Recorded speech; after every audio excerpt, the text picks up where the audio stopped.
அம்மா 16ல் வந்து எவ்வளோ பதவியேற்கும் போது இவர் 1,50,000 கோடி கடன் இருந்துச்சு. 2021ல் இறங்கும் போது 3,50,000 கோடி கடன் வச்சுட்டு போனார். யாரு? எடப்பாடி பழனிசாமி. இப்போ வந்து 10,00,000 கோடி கடன் இருக்கு. அதுக்கு பிறகு வந்து பார்த்தீங்கன்னா கடன் வாங்காம பண்ண முடியுமா? இவர் இறங்கும் போது 5 வருஷம் கழிச்சு 20,00,000 கோடி கடன் ஆயிடும். இந்த தாவேக அரசு வச்சுட்டு போன கடன் தொகை மட்டும் 20,00,000 கோடி. எம்ஜிஆர் ஏன் தொப்பி போட்டாரு? பேசவே இல்லை, யாருமே கேட்கவே இல்லை. ஏங்க எம்ஜிஆர் தொப்பி போடலாமாங்க? ஒரு என்னங்க திடீர்னு ஒரு நாளைக்கு பைக் எடுத்துன்னு நேரம் வந்து செக்ரட்டரியேட்டுக்கு போகலாம். சார், இப்ப முதலமைச்சர் விஜய் அவர்கள் எடுத்த வாக்குல வெள்ளை அறிக்கை விடுறேன்னு சொல்லியிருக்காரு. இது திமுக தரப்புல இருந்துமே கண்டனம் தெரிவிச்சிருக்காங்க. அப்ப வெள்ளை அறிக்கை விடும் போது யாரெல்லாம் மாட்டுவாங்க, என்ன மாதிரி பிரச்சனை வரும்? மாற்றதெல்லாம் ஒண்ணுமே இல்லம்மா. வெள்ளை அறிக்கைனா என்னன்னு உங்களுக்கு புரியலையா? இப்போ இப்ப வந்து நிதி வந்து எவ்வளவு பற்றாக்குறை இருக்கு அப்படின்றத மட்டும் கஜானால என்ன இருக்குன்றதையும் வந்து ஒரு வெள்ளை அறிக்கையா வெளியிடுவாங்க. அவ்வளவுதான். கஜானா வந்து காலின்னு சொல்றாரு இல்லையா? என்ன வந்து வருவாய் இருக்குன்னு சொல்லிட்டு அதை வெளியிடுவாங்க. பொதுவாகவே வந்து உங்களுக்கு இடைக்காலமா வந்து ஒரு பட்ஜெட் தாக்கல் பண்ணும்போதே அதை வந்து அந்த பட்ஜெட்ல வந்து பார்த்தீங்கன்னா வந்து எல்லா டீட்டெயிலும் கொடுத்துருவாங்க. வெள்ளை அறிக்கைன்றது என்னன்னு கேட்டால் இப்போ எவ்வளோ கடன் சுமை இருக்குன்றத வந்து வெள்ளை அறிக்கை கிடையாது. கடந்த காலத்தில் வந்து திமுகவும் செஞ்சிருக்காங்க. 2021ல் 3,00,000 கோடி கடன். அம்மா 16ல் வந்து எவ்வளோ பதவியேற்கும் போது இவர் எடப்பாடி பதவியேற்கும் போது 1,50,000 கோடி கடன் இருந்துச்சு. சரிங்களா? அதுக்கப்புறம் வந்து அம்மா இறந்து போயிட்டு இவர் பதவி இறங்கும்போது வந்து இவர் பதவி இறங்கும் போது 2021ல் இறங்கும் போது 3,00,000 கோடி கடன் வச்சுட்டு போனார். யாரு? எடப்பாடி பழனிசாமி. இவங்க வந்து நான் வெள்ளை அறிக்கை வெளியிட்டாங்க. நான் கேட்டேன் எவ்வளவு கடன் சுமை இருக்கு வெளியிட்டாங்க. இவங்க என்னன்னு கேட்டா, ஏன்னா எங்க அக்கௌண்ட்ல நாங்க எவ்வளவு வாங்குறோம்னு தெரியாம அப்புறம் மொத்தத்துக்கு நாங்க தான் பொறுப்பாயிருவோம். அப்போ வந்து இது எவ்வளவு இருக்கு பாக்கி இருக்குன்னு தெரிய வைக்கிறதுக்கு நாங்க வந்து 3,00,000 கோடி கடன் இருக்குன்றதுக்கு ஒரு வெள்ளை அறிக்கை வெளியிட்டாங்க. இப்போ வந்து 10,00,000 கோடி கடன் இருக்கு. அப்ப இதை நான் அறிக்கை வெளியிடுவேன்றாரு. ஸோ எவ்வளவு தொகை வந்து கடன்ல இவங்க வச்சுட்டு போயிருக்காங்கன்றது மக்களுக்கு வெளிப்படுத்துறது தான் அந்த வெள்ளை அறிக்கை. அவ்வளவுதான். ஆனால் அதுக்கு பிறகு வந்து பாத்தீங்கன்னா கடன் வாங்காம பண்ண முடியுமா? இவர் இறங்கும் போது 5 வருஷம் கழிச்சு 20,00,000 கோடி கடன் ஆயிடும். அவ்வளவுதான். அவ்வளவுதான் நடக்கும். யார் இருந்தாலும் கடன் வாங்கிடுமா? இந்திய அரசே கடன் இருக்குமா? நம்ம கேள்விப்பட்டிருக்கிறோம். 10,00,000 கோடின்னு சொல்றோம் இல்லையா? அதனால வந்து பாத்தீங்கன்னா வந்து இந்திய அரசுக்கு தனி அக்கௌண்ட் இருக்கு. எவ்வளவு கடன் தொகைன்னு இருக்கு. ஸோ இந்திய அரசுக்கு கடன் தொகை இருக்குன்னா அதோட சேர்ந்ததுதான் இந்த 10,00,000 கோடி கடன். இந்திய அரசுக்குன்னு ஒரு கடன் தொகை இருக்கு இல்லையா? அதுல வந்து பாத்தீங்கன்னா வந்து இதுவும் சேர்ந்துரும். இந்த 10,00,000 கோடி சேர்ந்துரும்.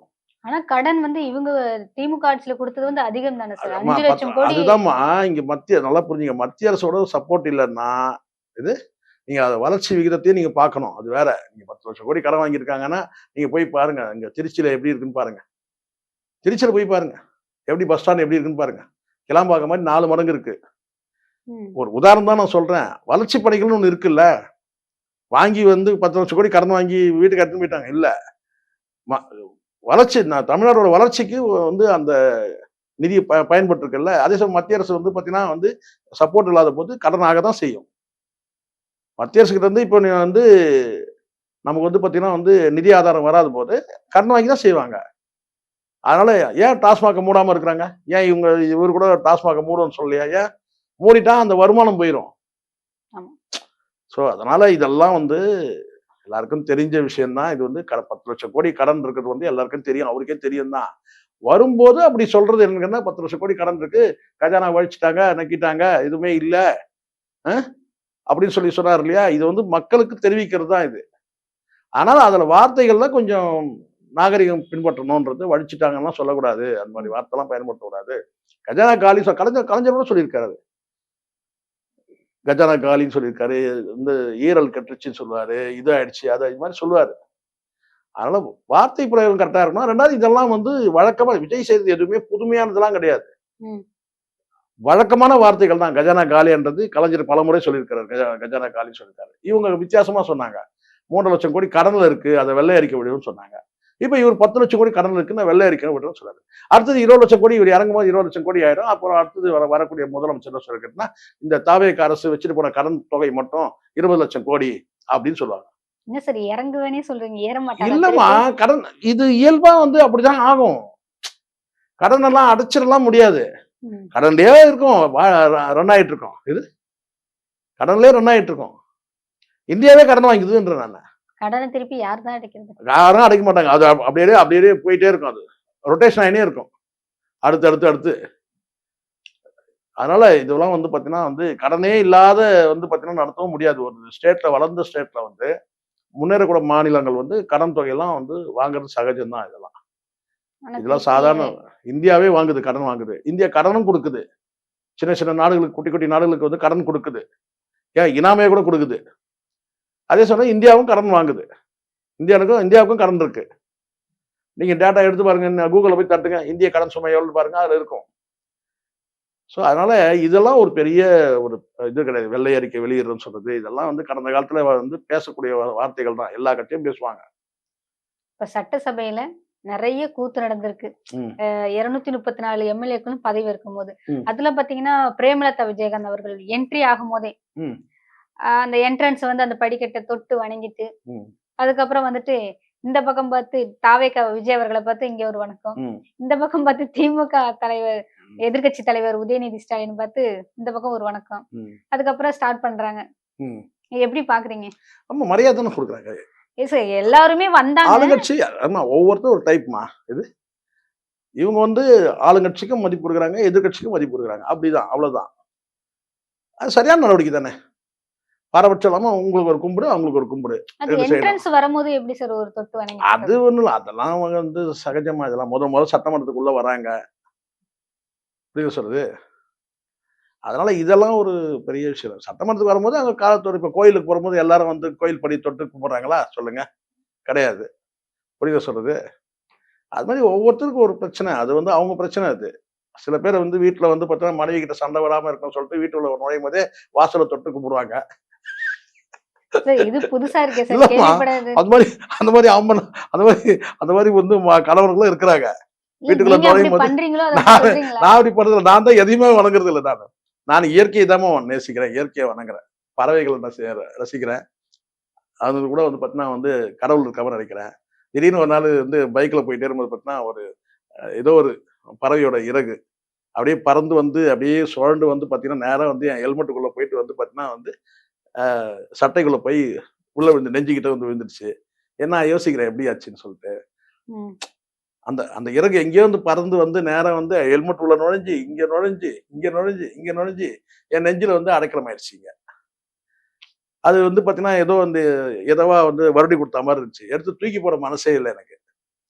அத எடுத்து தூக்கி தூர வீசறதுக்கு மனசு வரல. அதுக்காக நான் அத வச்சுக்க முடியுமாங்க? ஐயோ! வந்துடுச்சு என்கிட்டன்னு சொல்லிட்டு. அந்த மாரி வந்து எவ்வளவோ விஷயங்கள் இருக்குமா. அதனால அவங்க எண்ணம் அது. அவங்க வந்து பார்த்தீங்கன்னா, அவங்க வணங்குறாங்க. சட்டமன்றத்துல நம்ம உள்ள முதல் தடவ கால் வைக்கிறோம்னு சொல்லிட்டு. இல்லையா? அவங்க எண்ணப்படி விட்டுறணும் தான். இதுக்கெல்லாம் வந்து என்ன செய்ய முடியும்?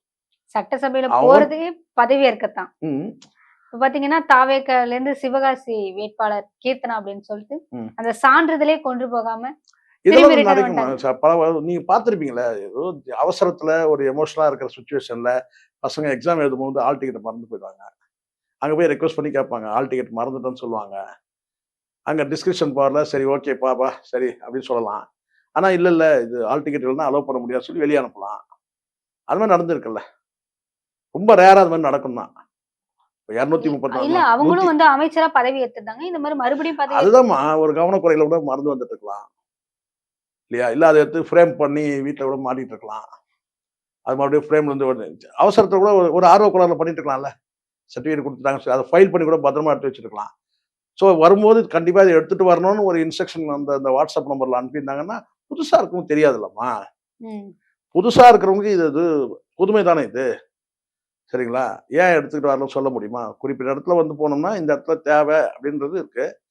அது மாரி சில நேரங்கள்ல அந்த மாரி பை மிஸ்டேக்கா நடக்கும். அது ஒரு பெரிய குற்றம்லாம் கிடையாது. இல்லன்னா நாளைக்கு ஏத்துட்டு போறாங்க. பதவி ஏத்துருவாங்க. அதுக்கப்புறம் உங்கள வந்து இதோட உங்களுக்கு பதவி ஏற்பு இல்ல கிடையாதுன்னு சொல்லி அதுக்கப்புறம் பதவி ஏத்துக்கிட்டாங்க. இருந்தாலும் கடந்த காலத்துல இதெல்லாம் கடந்த காலத்திலும் நடந்திருக்கு. அப்ப அதெல்லாம் பேசப்படல. இன்னைக்கு வந்து இணையத்துல எல்லாத்தையும் இன்ச் பை இன்ச்சா நம்ம வந்து கோட் பண்றோம். முன்னாடி தான் அது இதே மாரி நடந்திருக்கு. பதவியேற்பு நிகழ்ச்சிக்கு வர முடியாம கூட போயிருக்கிறாங்க.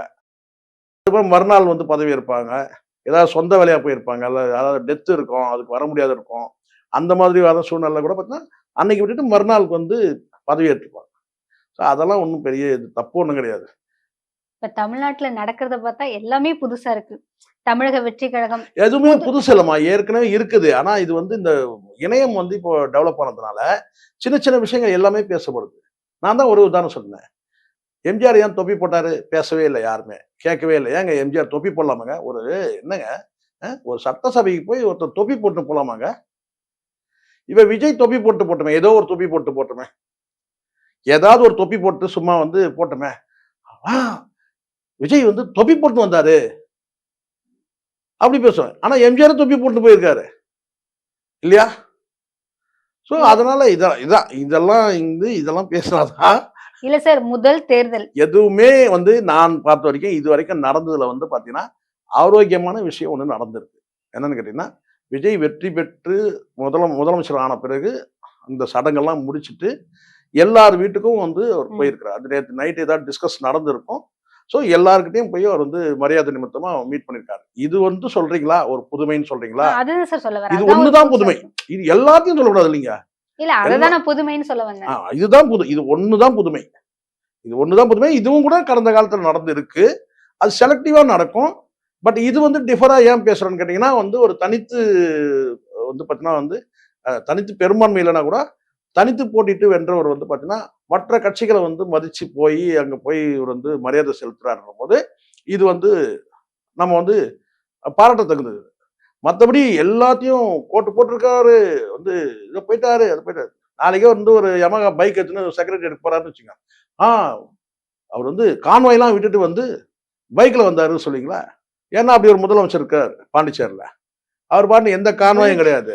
நேரா யமகா பைக் எடுத்துன்னு என் முன்னாடி நானே பார்த்தேன். யாருமே வேடிக்கை கூட பார்க்க மாட்டாங்க அவரை. சரி அப்படி போறாருல்ல, யாராவது வேடிக்கை பார்க்கணுமா இல்லையா? கும்பலா இருந்து பாத்தீங்கன்னா வந்து இது அவர் பாட்டு போறாரு, பார்த்தீங்கன்னா அவன் வேலையை பார்த்துட்டு போயிட்டு இருக்காங்க. இது ஆனா பின்னாடி அந்த பாதுகாப்புக்காக பாதுகாப்பு இருக்கணுமா? பட் இருந்தாலும் அது வந்து யாராவது பெருசா வேடிக்கை பார்க்கல, வழக்கமா நடக்குது அங்க. அது இது அது மாதிரி கூட நடக்கும். கொஞ்சம் வெயிட் பண்ணுங்க. திடீர்னு ஒரு நாளைக்கு பைக் எடுத்துன்னு நேரம் வந்து செக்ரட்டரியேட்டுக்கு போகலாம். அதுவும் பேச போறோம். இப்படியே நம்ம பேசினே தள்ளுவோம். இது அதான் பண்ணுது அடுத்த 5 வருஷத்துக்கு. முன்னாள் முதலமைச்சர் மு.க. ஸ்டாலினை பார்த்தாரு. அது என்ட்ரன்ஸ்லயே பாத்தீங்கன்னா உதயநிதி ஸ்டாலின் ஆற தழுவி வரவேற்றாரு. அப்புறம் ஸ்டாலின் அவர்கள் அப்படியே கையை இறுக்கமா புடிச்சுக்கிட்டே உள்ள வந்தாரு. இப்ப சீமான், அன்புமணி ராமதாஸ் இவங்க எல்லாம் பார்த்துட்டு திருமாவளவன் அவர்களை இன்னும் பார்க்கவே இல்லை. இல்லம்மா, அவருடைய ப்ரோக்ராம் என்னன்னு தெரியல. அவருடைய ப்ரோக்ராம் என்னன்னு தெரியல. திருமாவளவனுடைய என்ன ப்ரோக்ராம் தெரியல. நாளைக்கு கூட சந்திக்கலாம் ஒரு வேலை. இல்ல தொடர்ந்து வைகோ அவர்களையும் பார்த்துட்டாங்க. இன்னைக்கு ஒரே நாள் சொல்ல முடியல. இன்னும் இரவு நேரம் கூட இருக்குல்ல. மாலையில கூட சந்திக்கலாம், இரவு போய் சந்திக்கலாம், நாளைக்கு சந்திக்கலாம். ஒரே நாள்ல வந்து இது வந்து உங்களுக்கு புரோட்டோகால் வந்து உங்களுக்கு கான்வாயில போறது. பப்ளிக்கும் டிஸ்டர்பன்ஸ் ஆயிடக்கூடாது. ஒரே நாள்ல எல்லா தலைவரும் சந்திக்கிறது கிடையாது. அவருடைய ப்ரோக்ராம் வந்து ஊர்ல இல்லாம இருக்கலாம், சென்னையில இல்லாம இருக்கலாம், நாளைக்கு கூட சந்திக்கலாம். ஸோ அது வந்து நம்ம எல்லாம் முடிஞ்ச பிறகு பார்க்கலாம். சந்திக்கலாம்ன்ற முடிவுக்கு வரக்கூடாதுல்ல. அடுத்தடுத்து அவர் சந்திச்ச பிறகு அப்புறம் நம்ம பேசலாம். இப்போ சீமானை சந்திக்கலாம். சீமானுக்கு ஊர்ல இருக்கிறாரு, அவர் போய் சந்திக்கிறாரு. அது மாதிரி வந்து பார்த்தீங்கன்னா இன்னும் சந்திக்க வேண்டிய தலைவர் நிறைய பேர் இருக்காங்க. டாக்டர் ராமதாஸை சந்திக்கணும், அன்புமணி சந்திக்கணும், இன்னும் தலைவர் இருக்கிறாங்கல்ல. அவரை பார்த்துட்டாங்க. அவர் பார்த்து அதான் சொல்றேன். அந்த மாதிரி தலைவர்கள் வந்து பார்த்தீங்கன்னா எல்லாரையுமே அவர் சந்திக்கணும்னா எல்லாரையும் சந்திப்பாரு கண்டிப்பா. இல்ல ஆதரவு தெரிவிச்சதுக்குமே இல்ல வர வேண்டாம் அப்படின்னு சொல்லி அதெல்லாம் கிடையாதுமா. அதெல்லாம் ஆதரவு இப்போ வேண்டாம், இந்த சந்திப்பு வேண்டாம் அப்படின்னு சொல்றது அவர் அவாய்ட் பண்ணியிருக்கிறார். அவ்வளவுதானே தவிர இந்த சந்திப்பு வேற. ஆதரவு கொடுக்கும்போது அந்த சந்திப்பு வேறம்மா. இது வந்து பதவி ஏற்ற பிறகு வந்து மரியாதை நிமித்தமா எல்லாரையும் சந்திக்கிறார். அவ்வளவுதான். இதுல உள்நோக்கம் எதுவுமே கிடையாது. இது வந்து ஒரு ஆரோக்கியமான ஒரு ஹெல்த்தான நடவடிக்கை தானே.